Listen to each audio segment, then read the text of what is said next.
ॐ कृष्णाय वासुदेवाय हरे परमात्मने प्रणतक्लेशनाशाय गोविन्दाय नमो नमः। श्रीमदंशसमारम्भां सनकादिकमध्यमाम् अस्मदाचार्यपर्यन्तां वन्दे गुरुपरम्परा। आदरणीय भक्त सज्जन वृन्द, सादर नमन। जय श्री राधे, जय श्री कृष्ण। आउनुहोस् हामी आजको सत्संग कार्यक्रमलाई प्रारम्भ गरौँ।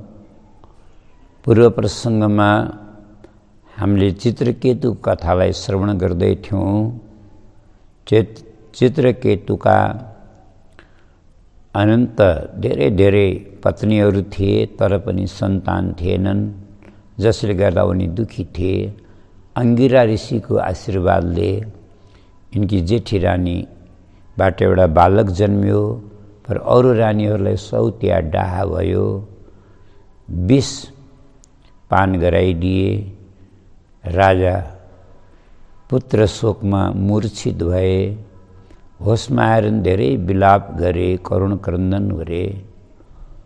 त्यही समयमा स्वयं देवर्षि नारद अंगिरा ऋषि पाल्नुभयो। उनले शोकाकुलमा नारदजीलाई पनि चिन्न सकेनन्। नारदजीले भन्नुभयो, तिमीलाई पुत्र दिनेवाला अंगिरा म नारद, तिमीले कसको लागि शोक गरेका छौ, किन चिन्ता गरेका छौ भन्नुहुन्छ। उनले आफ्नो पुत्रको लास देखाएर रुँदै भन्छन्, गुरुवर हजुरको कृपा अमोघ छ, आशीर्वाद व्यर्थ जाँदैन, मेरो पुत्र जीवित गराइदिनुहोस्। तब नारदजीले पुत्रको जीवात्मालाई बोलाएर शरीरमा प्रवेश गराउनुभयो र मातापिताको शोक दूर गर, चिन्ता दूर गर, यो तिम्रो शरीर छोड्ने उमेर होइन, शेष आयुको भोग गर भनेर सुनाउनुभयो। र बालक उठेर बस्छ, भन्छ, नारदजी कुन जन्मका मेरा मातापिताको हजुरले कुरा गर्नुभयो? म त कयौँ जन्ममा यहाँहरूको मातापिता भयौँला, और कयौँ जन्ममा म सन्तान भयौँला, म कति बार पशु बने हुँला, पक्षी बने हुँला, कीट पतंग किरा फटेङ्ग्राहरू बने हुँला। यो अनन्त अनन्त जन्म मेरा भयो होलान्, हजुरले कुन जन्मको कुरा गर्नुहुन्छ? र एउटा कुरा, यो त एउटा प्रारब्धको सम्बन्ध हो, को कसको हुन्छ र? देह छोड्दाका दिन कोही कसैको हुँदैन, सबले आफ्नो आफ्नो प्रारब्ध भोग्ने हो। यति भनेर त पुनः सुतेर निष्प्राण भयो।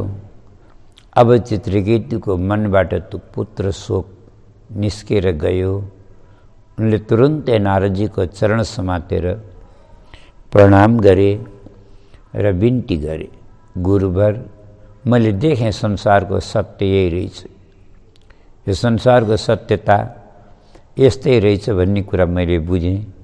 अब मलाई यो संसारको सम्बन्धीको स्वजनको कोही मोह माया छैन, मलाई भगवानको शरणागत गरिदिनुहोस्, भगवत प्राप्तिको बाटो देखाइदिनुहोस्।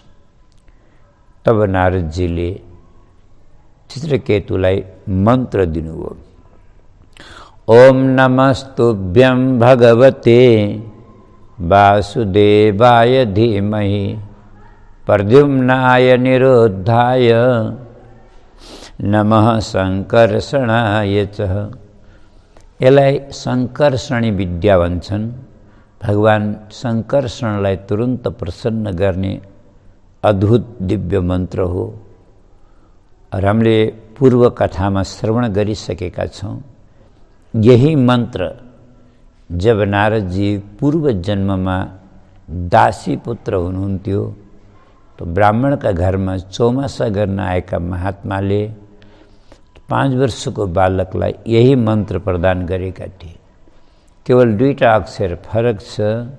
यहाँ ओम नमस्तुभ्यम भगवते छ भने वहाँ ओम नमः तस्मै भगवते, बस यति फरक छ। बाँकी वासुदेवाय धीमहि प्रद्युम्नाय निरुद्धाय नमः संकर्षणाय, यो चतुर्व्यूहात्मक अद्भुत संकर्षणी विद्या भन्छन् यसलाई।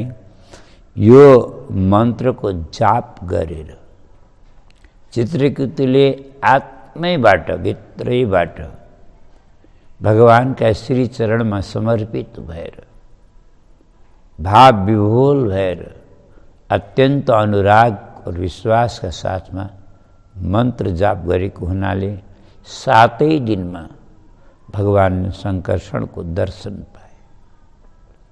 दर्शन पाए, चरणमा साष्टाङ्ग प्रणाम गरे। शेष संकर्षण प्रभुको दर्शन पाए, शरीर रोमाञ्चित भयो, पुलकित भयो, कण्ठ गदगद भयो, वाणी अवरुद्ध भयो। साष्टाङ्ग प्रणाम गरे र उठेर हात जोडेर भगवान शेषको स्तुति गर्न लागे, वन्दना गरे। अजित अजित सममतिभि साधुभिर भवान जितात्मभिर भवता विजितास्ते पिचस भजता मकामात्मनाम य आत्मदोति करुणः। हे अजित, अजित जित अरे, कस्तो सुन्दर भाव, कति मिठो भाव। भगवानको नाम अजित हो। अजितको अर्थ सजिलो छ, हामी सबैले बुझ्न सक्छौँ। भगवानलाई यो संसारमा कसैले जित्न सक्दैन। अब यो कल्पना गरौँ, भगवानको बराबरी त कसैले गर्न सक्दैन भने जित्नलाई त भगवानभन्दा पनि अझै शक्तिशाली हुन परेन र, अझै ठुलो हुन परेन र। जब भगवानको बराबरीमै कोही छैनन्, भगवानको समतामै समकक्षमै कोही छैन भने फेरि कसले भगवानभन्दा ठुलो भएर भगवानलाई जित्ने हो त? त्यही भएर भगवानको नामै अजित हो। त्यही भएर हे अजित, परन्तु आज हजुरलाई जित्ने, हजुरलाई कसले जिते थाहा छ? हजुरलाई कसले जित्छ भन्दा हजुरका आफ्ना भक्तले नै हजुरलाई जित्छन्। त्यही भएर आज हजुर हार्नुभयो, हजुरका भक्तले हजुरलाई जिते। अब यसको यो व्याख्या गर्ने पनि धेरै ऊ छ, हामी सबैले बुझौँ। भाव हो। भगवान त भक्तहरूबाट त धेरै ठाउँमा हार्नु भएको छ नि त, एउटा 2टा ठाउँ होइन कि। अब यहाँ अगाडि प्रसङ्ग आउँछ, हामी कथा सुन्छौँ। काली बाली बलि निकट हारे श्याम सुजान और का आज रजनी त हारही ओ भक्तन सो भगवान। भक्तहरूसित भगवान सधैँ हार्नुहुन्छ। वृन्दावनमा कबड्डी खेल्दाखेरि ग्वालवाले सधैँ जित्छन्, भगवानले कहिल्यै जित्नुहुन्न।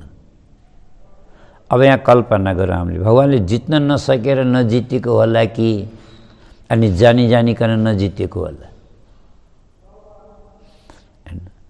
भक्तहरूको भाव त हामी पढिरहन्छौँ, भगवानको पनि त भाव अनुमान गरौँ न।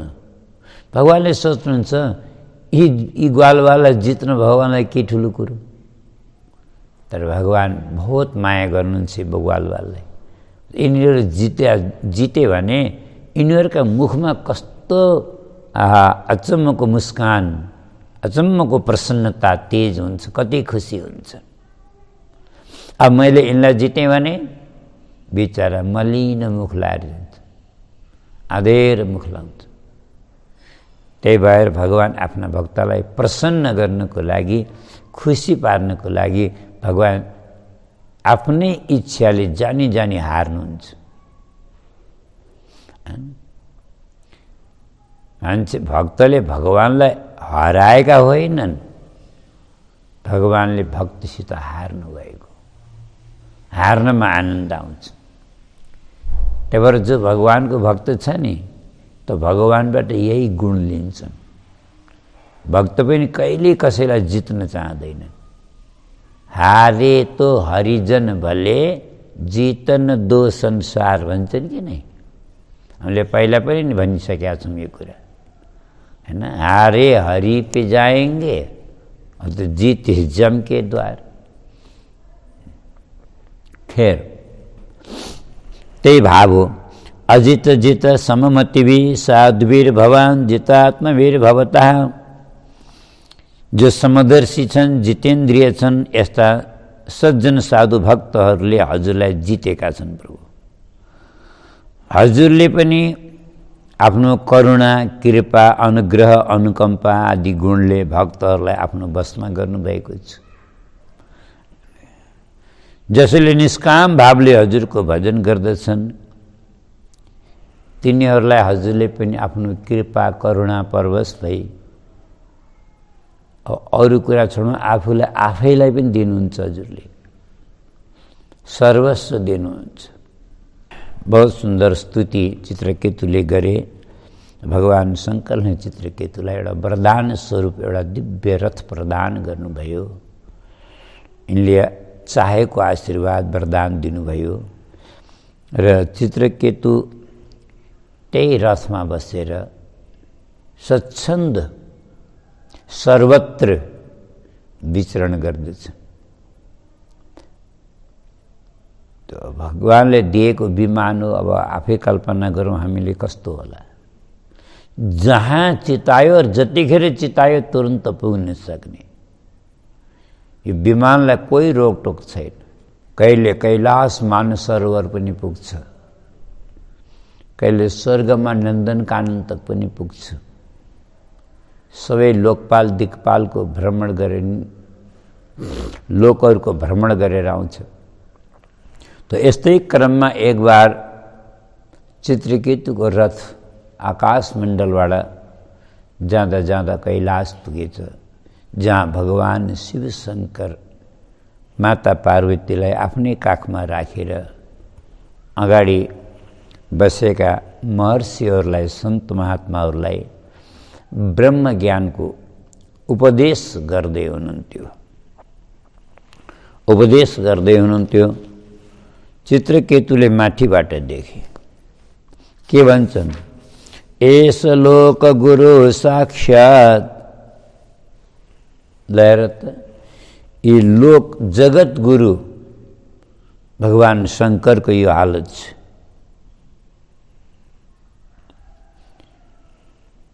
सभामा स्त्रीलाई काखमा लिएर बसेका छन्, जबकि सामान्य संसारी अज्ञानी प्राणीहरूले पनि स्त्रीहरूको सेवन या संवाद या गुप्त कुराहरू एकान्तमा नै गर्दछन्, सभामा बसेर गर्दैनन्।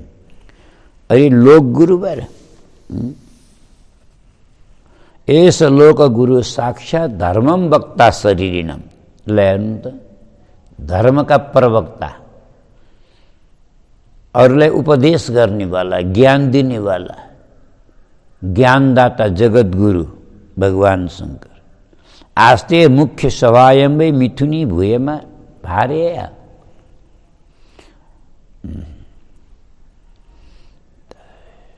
भगवान शङ्कर त सुनेर पनि मुस्कुराउनु हो, चुप्प लाग्नु हो कि जवाब प्रतिक्रिया दिनु भएन। ऋषिमुनिहरू केही लज्जित भए, परन्तु माता पार्वतीलाई यो कुरा सहन भएन। यो आक्षेप, यो आरोप उहाँलाई सहन भएन। तर माता पार्वतीले तुरन्त भन्नुभयो, अयम किमधुना लोके शास्ता दण्डधर प्रभु अस्मद् विधानम दुष्टानम निर्लज्जानम च विप्रकृत।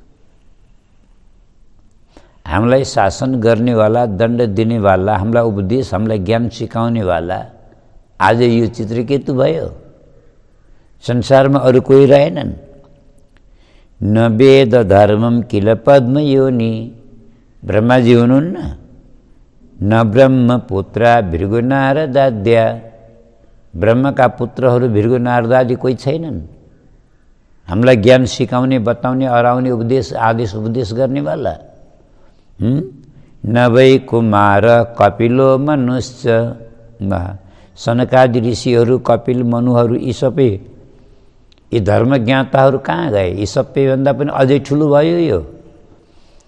यनो निषेधन ततिवर्तिनम हरम। माता पार्वतीले श्राप दिनुभयो।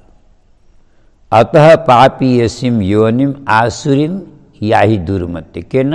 नायमर्हति वैकुण्ठ पादमूलोपसर्पणम्। यो आसुरी योनिमा गएर जन्म लियोस् भनिदिनु भयो।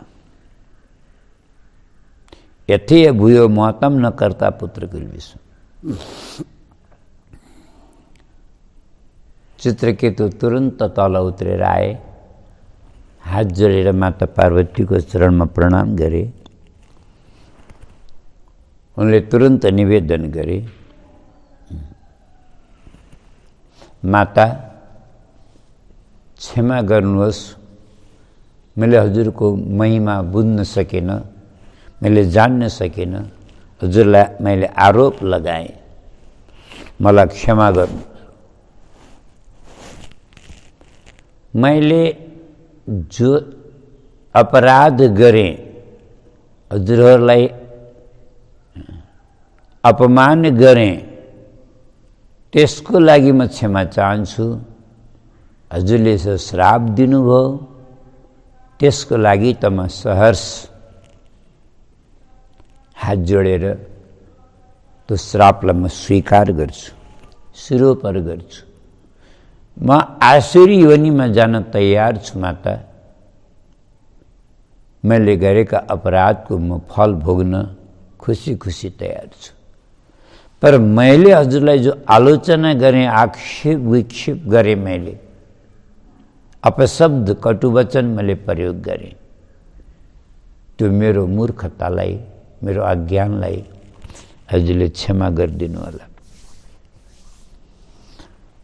भगवान शङ्कर भन्नुहुन्छ, देख्यो पार्वती, भगवानका भक्त कस्ता हुन्छन्। नारायण पराः सर्वे न कुतश्चन बिभ्यति। जो भगवत परायण वास्तविक भक्त हुन्छन्, ती कहीँ केही कोहीदेखि डराउँदैनन्। नरक जानदेखि पनि डराउँदैनन्, कालदेखि पनि डराउँदैनन्। उनी समभाव समदर्शी हुन्छ, किनकि सर्वत्र उनीहरूको भगवत दृष्टि हुन्छ। जसलाई सर्वत्र भगवत दृष्टि छ, जो भगवत परायण भइसकेको छ भने त्यसलाई नरकमा पनि के को चिन्ता।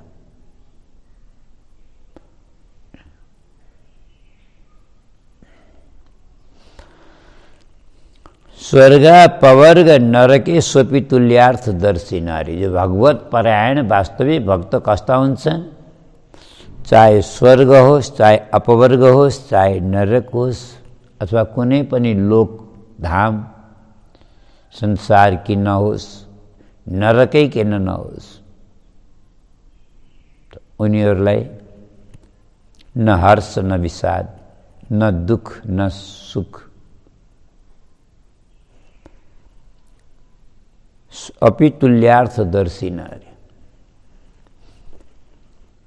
उसले एउटा सामान्य गल्ती गर्यो, बुझ्न सकेन हाम्रो महिमा, आरोप लगायो, भन्दैमा तिमीले के श्राप दिन पर्थ्यो र?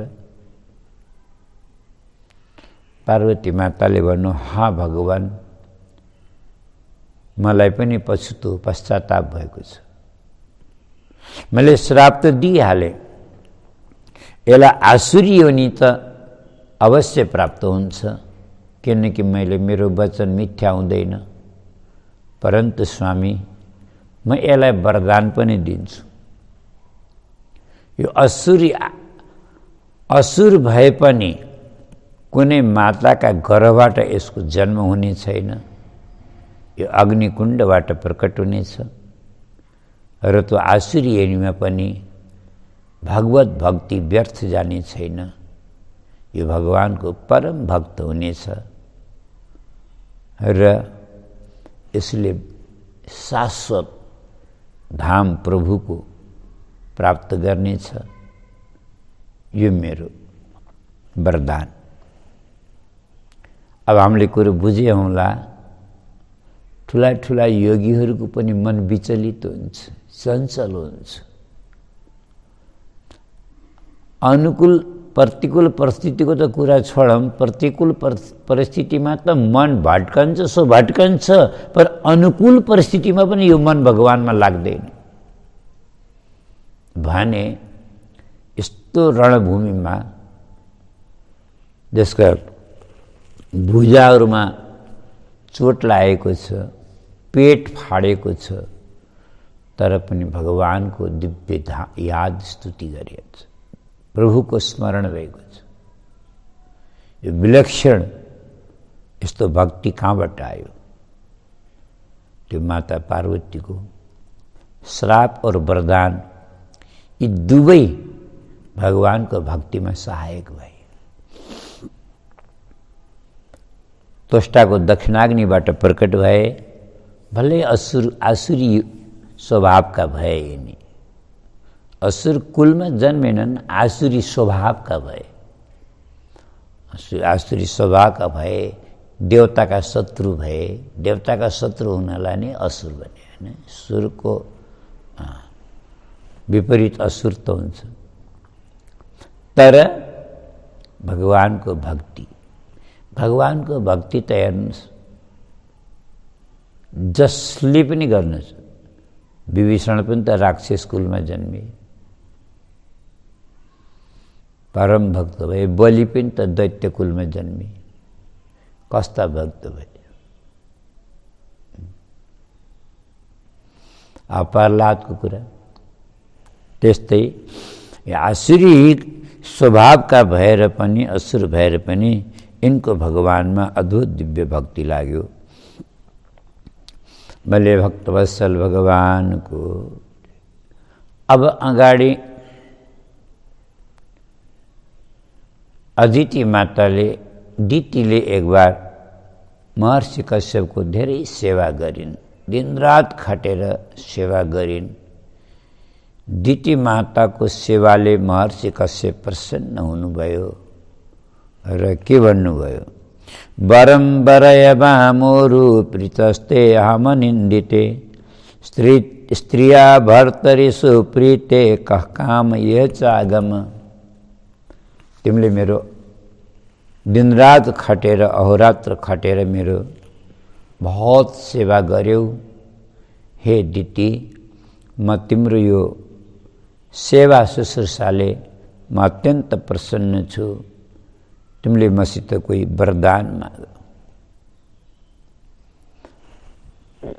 वरदान माग। तब दितिले भनिन्, स्वामी, यदि हजुर प्रसन्न हुनुहुन्छ मेरो सेवाले र मलाई वरदान दिन चाहनुहुन्छ भने मलाई एउटा वरदान दिनुहोस्, पुत्र। मलाई पुत्र प्रदान गर्नुहोस्। पुत्रम इन्द्रहणम वृणे। इन्द्रलाई मार्नेवाला मेरो पुत्र होस्।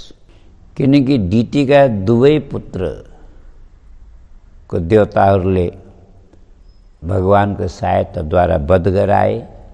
त्यसपछि दितिलाई इन्द्रका प्रति धेरै नफरत भयो।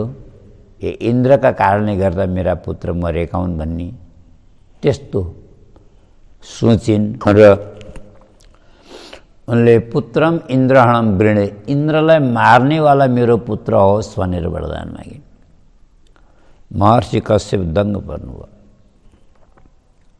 यो सेवाको पछाडि त यस्तो कपट रहेछ, मलाई के थाहा। मान्छेको आशय बुझ्न बहुत गाह्रो हुन्छ। अब सेवा शुश्रूषा गरेको देखेर प्रसन्न भएर वरदान माग्नु भन्नुभयो। अब यिनले यस्तो वरदान माग्लिन् भनेर त महर्षि कश्यपले मनमा सोच्नु पनि भएको थिएन। अब इन्द्र पनि आफ्नै पुत्र, इन्द्रलाई मार्नलाई अर्को पुत्र पैदा गर्नु पर्यो। किनकि वचनले त म हारिसकेको छु, वचन दिइसकेको छु। अब वरदान दिन्न त भन्नै मिलेन। अब कस्तो दैवको विचित्र विडम्बना हो। अब एउटा पुत्रलाई मार्नलाई अर्को पुत्र पैदा गर्नु पर्यो। धन्य हो देवी। यी देवीहरूको न मर्म बुझ्न बहुत गाह्रो छ। महर्षि कश्यप के भन्नुहुन्छ? शरद पद्मोत्सवम वक्त्रम हरे। शरदकालीन सरोवरमा फक्रिएको कमलको पुष्प जस्तो सुन्दर त अनुहार छ, मनमोहक अनुहार, सबैलाई आकर्षित गर्ने, आकृष्ट गर्ने यस्तो सुन्दर कमल पुष्प, फक्रिएका कमलको पुष्प जस्तो अनुहार यी देवीहरूको छ। अनि वाणी भन्ने भने वचश्च सर्वणामृतम अरे। कानमा अमृतै उडेले जस्तो त्यति मिठो वाणी बोल्छन्। वाणी अमृत जस्तो छ, मुख कमलको पुष्प जस्तो छ, परन्तु हृदयम छुरधाराभम जान्नै नसकिने।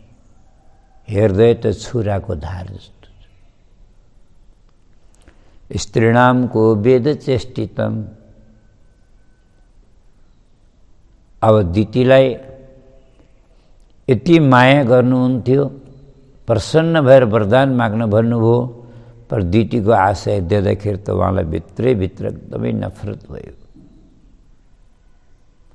यति सानो सोच होला, यति नफरत होला दितीका मनमा भन्ने ऋषिले कल्पना पनि गर्न सक्नुभएको थिएन। तर एउटा जुक्ति सोच्नुभयो, नाइ त भन्नै मिलेन। जुक्ति सोच्नुभयो र भन्नुभयो, देवी यो वरदान तिमीले असाध्य माग्यौ, दुर्लभ वरदान माग्यौ, र तिमीले गर्न सके त हुन्छ, नत्र गाह्रो छ, कठिन साधना गर्नुपर्छ। दितीले भने जे पनि गर्न सक्छु, आदेश मात्र होस् स्वामी। तब महर्षि कश्यपले भन्नुभयो, हेर पुंसव नामको व्रत 1 वर्षको यदि तिमीले गर्न सक्छौ भने तिम्रो इच्छा अवश्य पुरा हुन्छ, इन्द्रलाई मार्नेवाला पुत्र हुन्छ। तर यसमा कदाचित तिमीले कहीँ त्रुटि गर्यौ भने, केही कमी रह्यो भने वरदान उल्टो पनि हुन सक्छ। अझै पनि होस् गर। नै स्वामी आज्ञा होस्, म गर्न तयार छु। म जति कठिन व्रत भए पनि गर्न तयार छु। त्यसो भए सुन प्रिय, सर्वप्रथम तिमीले मनले, वचनले, तनले कुनै पनि प्राणीको हिंसा नगर्नु, निन्दा नगर्नु, टीका टिप्पणी नगर्नु, कसैलाई क्रोधमा आएर, आवेशमा, आक्रोशमा आएर श्राप नदिनु, र कसैसँग झुट नबोल्नु, असत्य सम्भाषण नगर्नु, किनकि असत्यले सिद्धि मिल्दैन। त्यही भएर असत्य सम्भाषण नगर्नु, नखरोम नकाट्नु, अमङ्गल वस्तुको त स्पर्श पनि नगर्नु, शुद्ध रहनु, पवित्र रहनु, नदीहरूमा डुबेर स्नान नगर्नु, स्नान गर्नु लोटाले, जल कलशले लिएर स्नान गर्नु, डुबेर स्नान नगर्नु, क्रोध नगर्नु, कसैसँग पनि क्रोध नगर्नु, दुर्जनसँग सम्भाषण नगर्नु, नबोल्नु, नधोएको वस्त्र मतलब अशुद्ध, जस्तै रातिमा सुतेको, भोजन गर्दा लागेको, हैन, शौचादि गर्दा लागेको यस्ता वस्त्रहरू धारणै नगर्नु। मतलब नधोएको वस्त्र नलगाउनुको अर्थ हो अशुद्ध वस्त्र धारण नगर्नु। कसैले उतारेर राखेको माला नपेर्नु, अर्काको जुठो उच्छिष्ट माने कुनै पनि वस्तु, माला होस्, वस्त्र होस्, अर्काले उतारेको धारण नगर्ने, कसैको पनि। अन्त्यजहरूसँग रजस्वलाहरूसँग भाषण पनि नगर्नु, स्पर्श पनि नगर्नु, हैन? अथवा यिनीहरूले नजर गाडेको, यिनीहरूको दृष्टि परेको भोजन नगर्नु, अञ्जलीले जलपान नगर्नु, कसले जुठो मुख छ भने यात्रा नगर्नु, रातिमा सुत्दा पनि जुठो मुखले नसुत्नु, हातगोडा नधोइकन नसुत्नु, भोजन नगर्नु,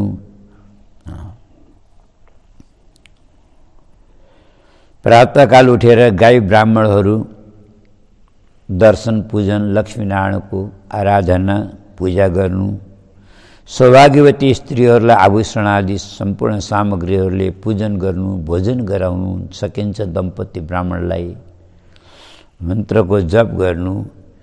1 वर्ष तक यी सबै कठिन नियमहरूको यदि तिमीले पालन गर्न सक्यौ भने सक्राहा भविता सुतः, इन्द्रलाई मार्नेवाला तिमीले पुत्र प्राप्त गर्नेछौ। तब दिति माताले अवश्य गर्छु भनेर व्रत गरिन्। इन्द्रलाई कुरा थाहा भयो। बटुक ब्रह्मचारीको भेष लिएर आएर यिनले सेवा शुश्रूषाको बहानाले बस्न आश्रममा निवास गर्न लागे। छिद्रान्वेषण गर्दैछन्, माने कहीँ कमी कमजोरी देखियो भने विघ्न गर्ने विचारमा छन्। अब कसरी विघ्न गर्छन् अर्को प्रसङ्गमा निवेदन गरौँला। भले भक्तवत्सल भगवान